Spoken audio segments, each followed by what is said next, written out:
Hello and welcome to another episode of Alan Writes. We're still working on Lucky Gold. I'm going to be working on this for a while, I think. Even though we're only, 42 pages in, we've reached, I want to say, the first third of the story.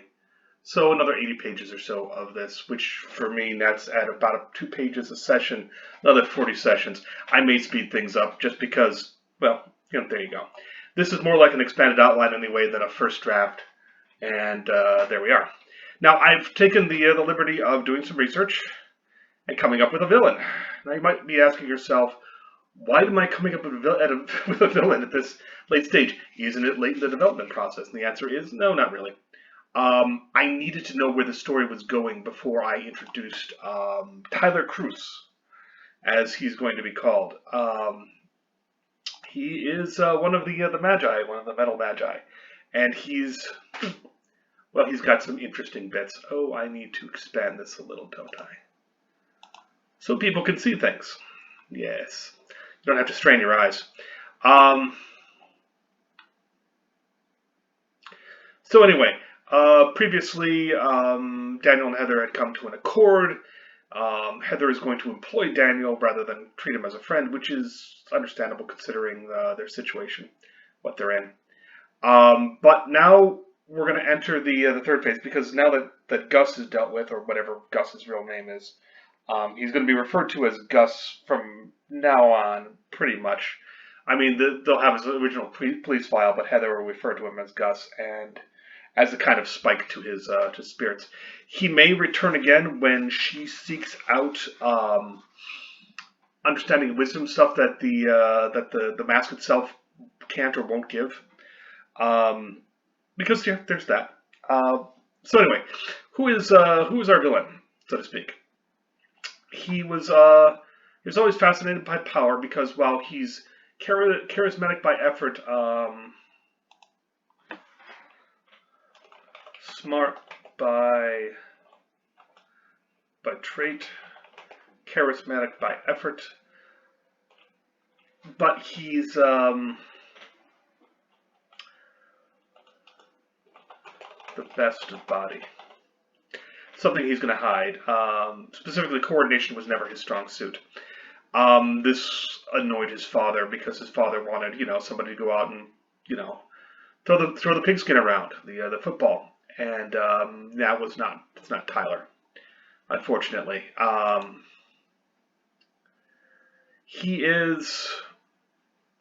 Now he's greedy and out for revenge against a world that has sought to deny him everything because he couldn't catch a football. Basically, he's denied a father's love as his central driving thing. That's something he can never now get back because his father passed away. So there's that. He's hungry for something he cannot satiate, and that is his driving force. He's also a heavy drinker but can handle it. He loves conspiracies and makes them happen. How does he make them happen? Well, like I said, he's a magi. He has magic to turn things his way. People, mainly.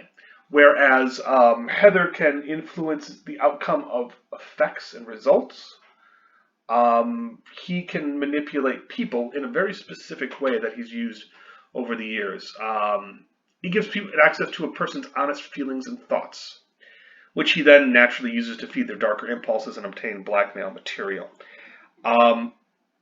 You'll notice that the first half is magic, sort of. I mean, people can do that. The second half is all him. So, is it effective? Yeah, he bootstrapped into being a billionaire pretty easily.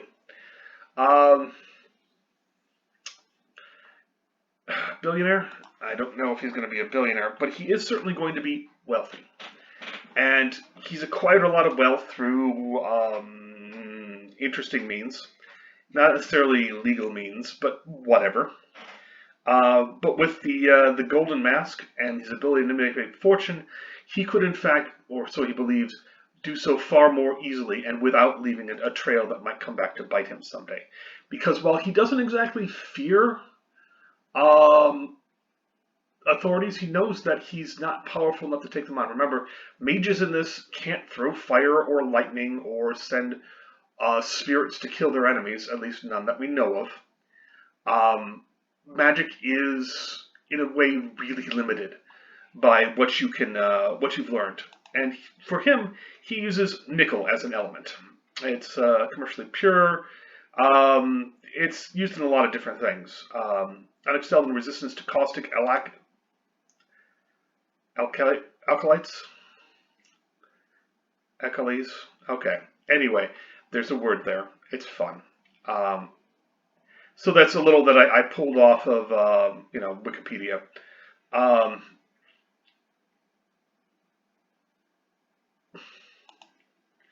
Basically, the reason he has his magic is he earned his first nickel when he was a kid, a small thing for doing a shitty job, and that was his catalyst to say never again. I'm not going to get into what the shitty job was, but it would be shitty enough um, that you should remember it, and it would change him.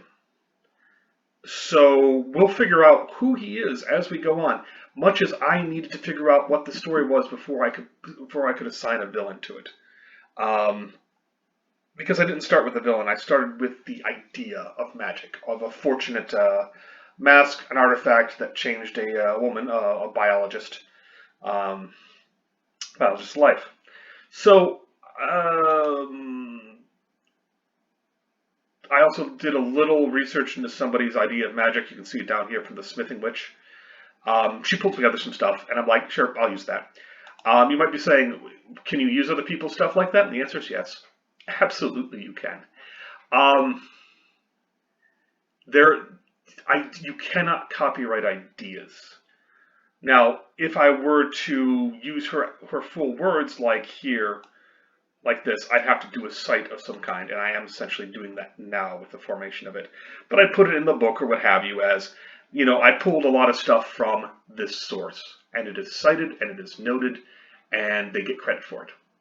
I can use it then, essentially, because, again, ideas can't be, they might have a case that you're benefiting off of their work, in which case you'd have to jumble it up somewhat. But the idea for this is, of course, free to use. He has Krause has a little black book with cryptic markings in a language that he devised, because again, he's smart, and he's good with languages. It contains notations meant to stir his memory about certain blackmails. This is not a book that contains all of his dirty stuff that the hero can neatly grab and use. Nope. The details are in his private vault. And that, is somewhere what he's not going to talk about, let alone use or grasp. If he needs to visit there or send somebody there to pull something out from the records because he needs to know more specifics or have that specific detail, then he'll do that. But mostly he relies upon his memory. He never lets anyone off the hook, first of all. If he's got blackmail on you, you deserved it.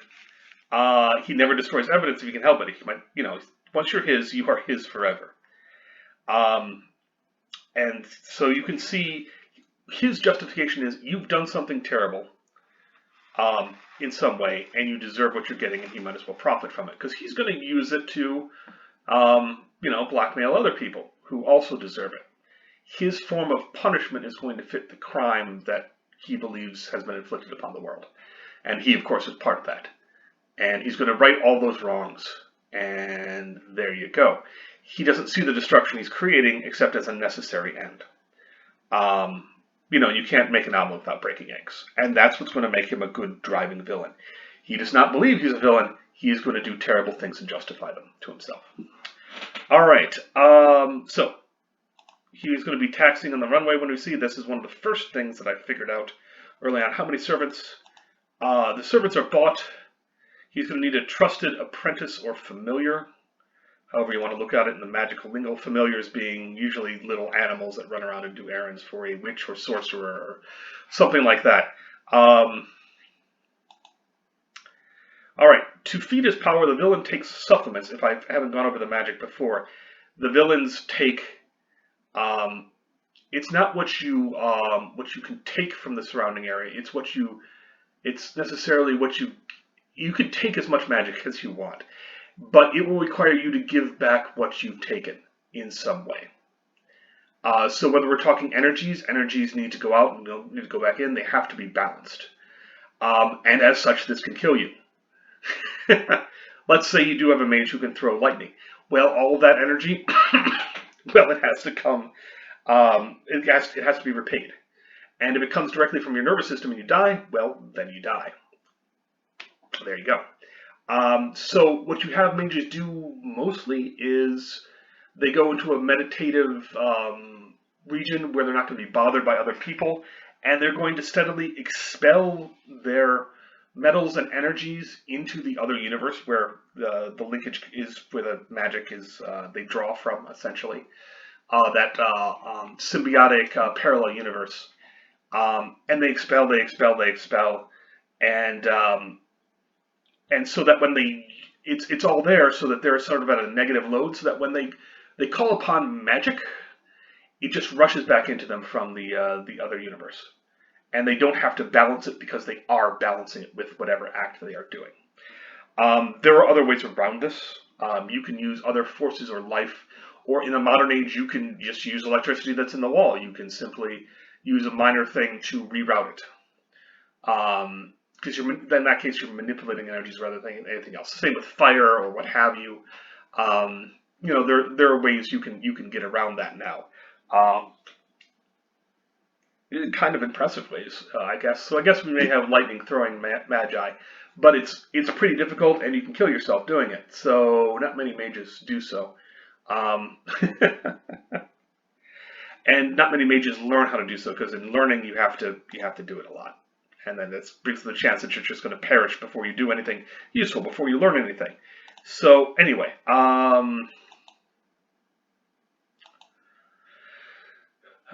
show weakness in any way. What do we see with the familiar's eyes? We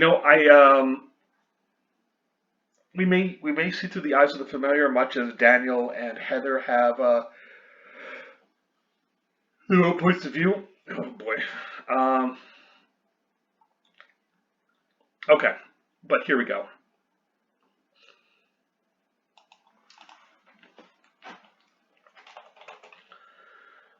The plane touchdown. Down. And Tyler Krause felt the thrum of the earth through the squeak of tires and bound of the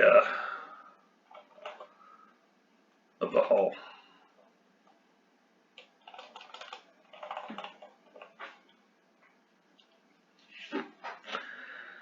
Okay, so first of all, I felt the thrum of the earth return.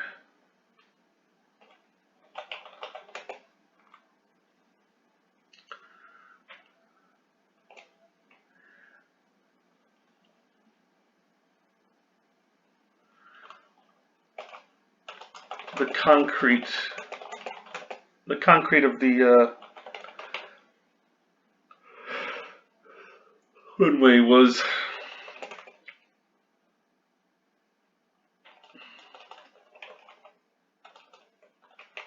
deadened most of it.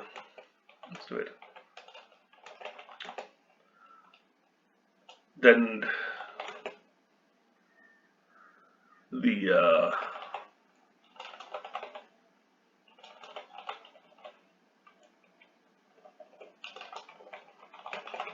the concrete of the roadway deadened the rhythm. I do not apparently know how to spell rhythm.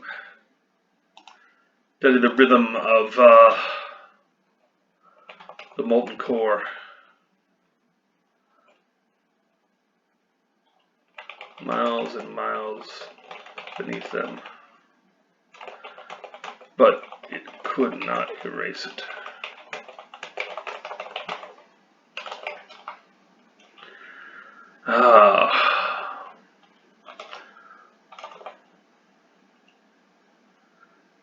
So first of all, this is the first, this is him. So he's a person, we get his tied to the earth, that he's on a plane.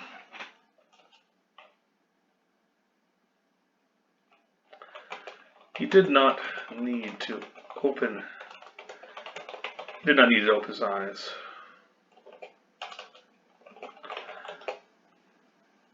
Rest.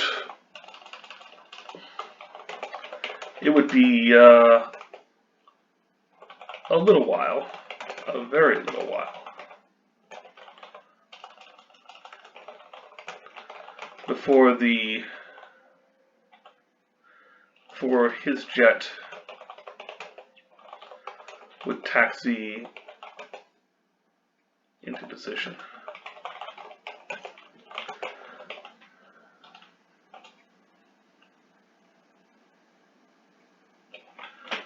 Or his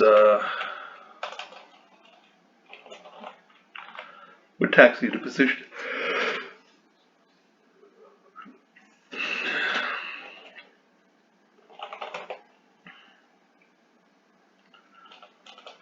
Even through the thin metal hull.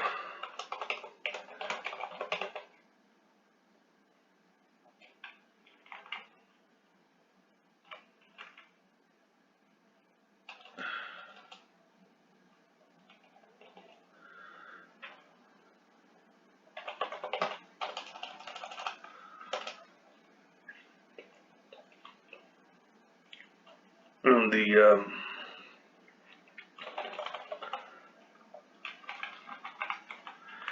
you could feel the glow of Vegas.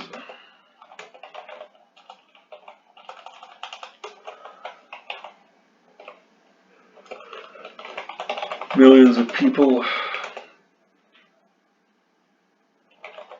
hundreds, thousands of kilowatts of electricity, and somewhere in there an artifact worth having.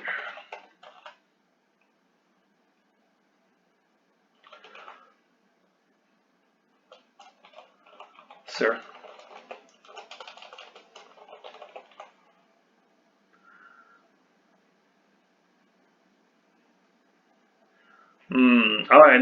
Now I need the henchman's name. Probably my henchman, the secretary. I'm going to make the secretary male or female. Female is traditional, male is fine too. Doesn't really matter. It'll matter for how people treat her or him. I'm going to flip it. She's going to be traditionally a woman.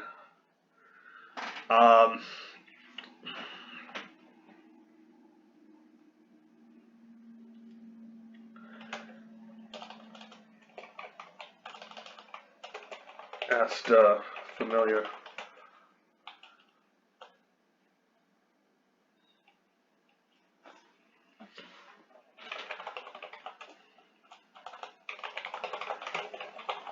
Voice. He opened his eyes to find Mary Bell.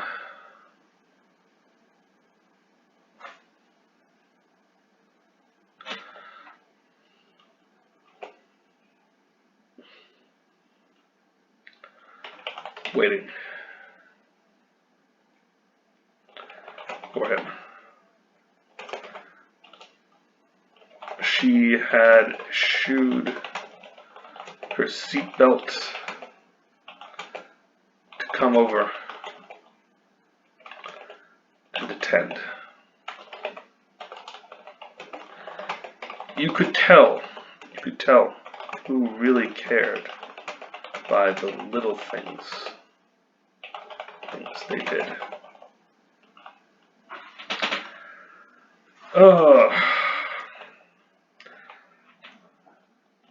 Yes? He replied, yes, Mary Bell?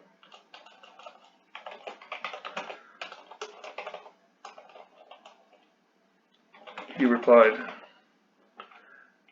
Mr. Krause.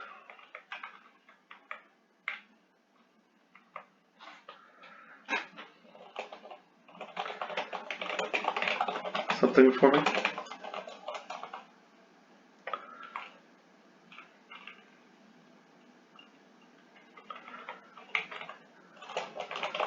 Mr. Krause, sir?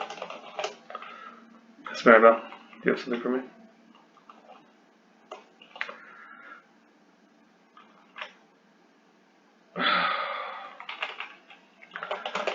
Her business suit.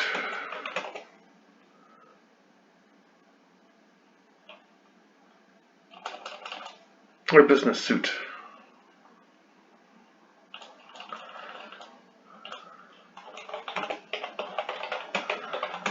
The business suit. And business suit and blouse. All the earmarks of their long flight. A crease here, small stain there. Not that she appeared to notice. Which, yeah. Crease there, a small stain there. I'm sitting.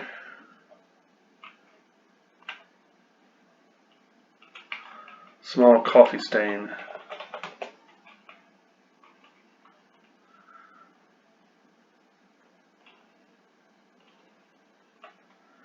To come over and attend. You could tell by blah blah blah.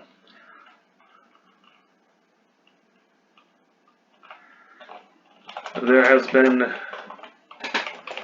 an incident at the Triumphant Hotel, close to the coordinates you provided, she said, and asked him the tablet.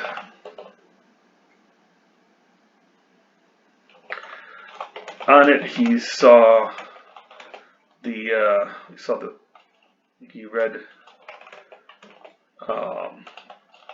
contents of a police report.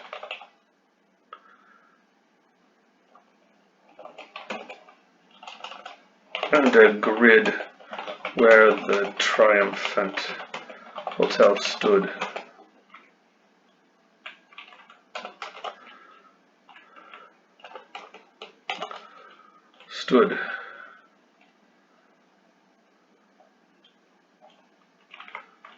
And an overlaid grid. Stood where the Triumphant Hotel stood and where he'd done his latest finding.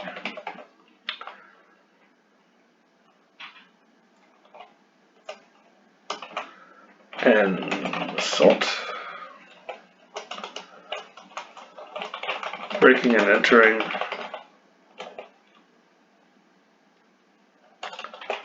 As well, she noted, which is unusual for the high roller suites. Very much so. He said, and stood to stretch.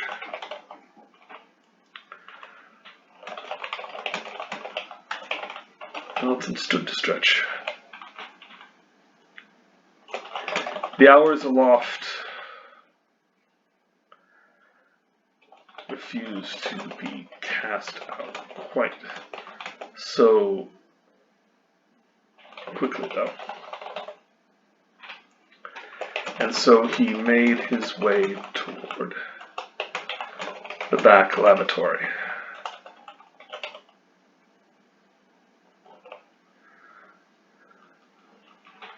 His way past the bar and bedroom toward the back lavatory. How recent?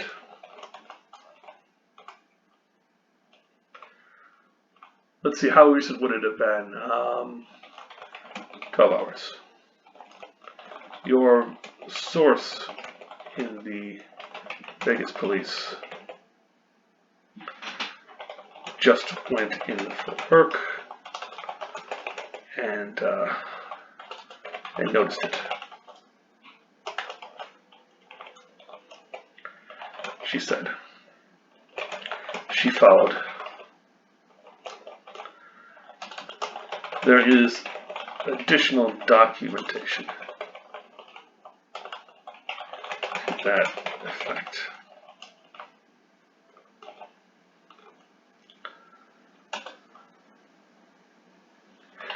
She didn't say the detective's name.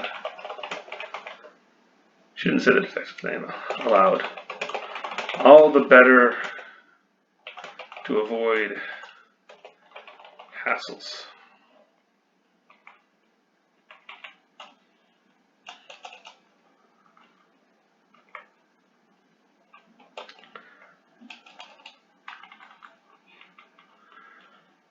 All the better to avoid hassles with the Vegas police or, heaven forbid, the feds. He had a lot of influence.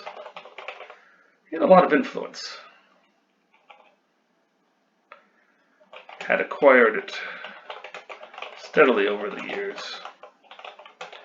But there were still limits to what he could apply. In the mirror, he saw those years. A bit of gray about the temples. He refused to die. A bit of gray about the temples that refused to die.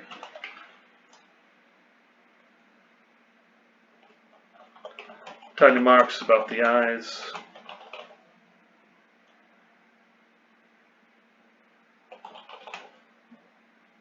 Where the sun had lingered too long.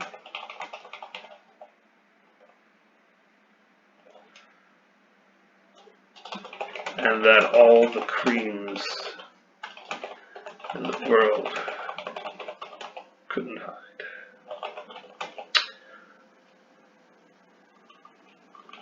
He looked good though. Looked good though. Solid and powerful. With a highbrow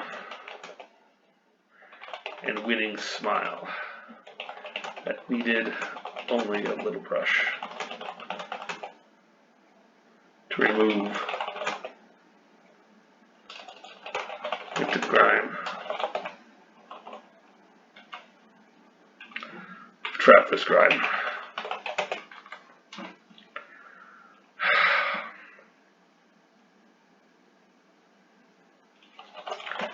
His suit was flawless.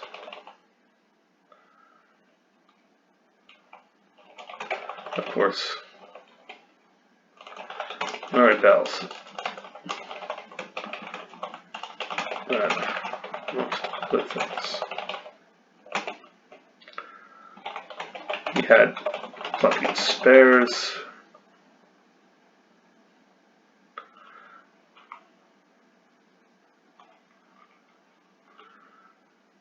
Amongst other things, he had plenty of spares, for that matter. And Vegas had supposedly had some excellent shops, if it came to that. His golden watch, his shining nickel watch. I'll go with platinum. The watch, shining platinum watch.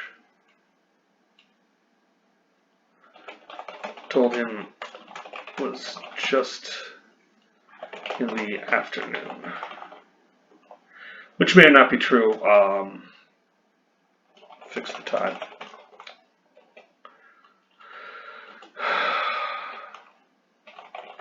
Given that the incident had 12 hours passed. Did it happen then?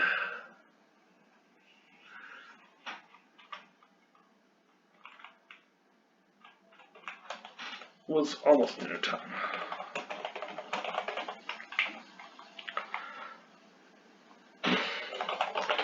Was no reason to rush.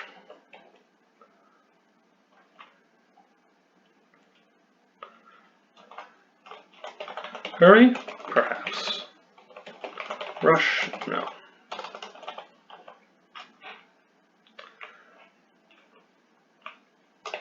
Dally? No. Hurry? Perhaps. Rush? To no end.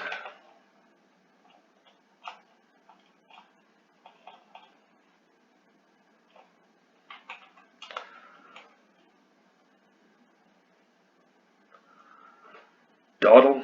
I'm going to use dawdle instead of dally.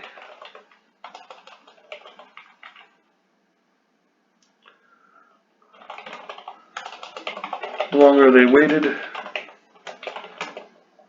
the longer the more the outcomes diverged. You could see that now. You can see this now. Faint understanding of what might be.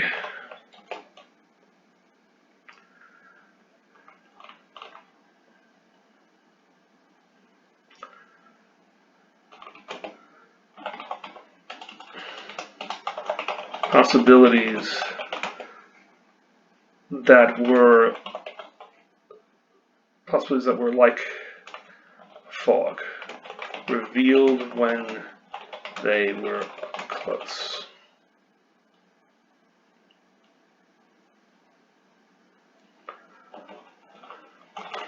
The plane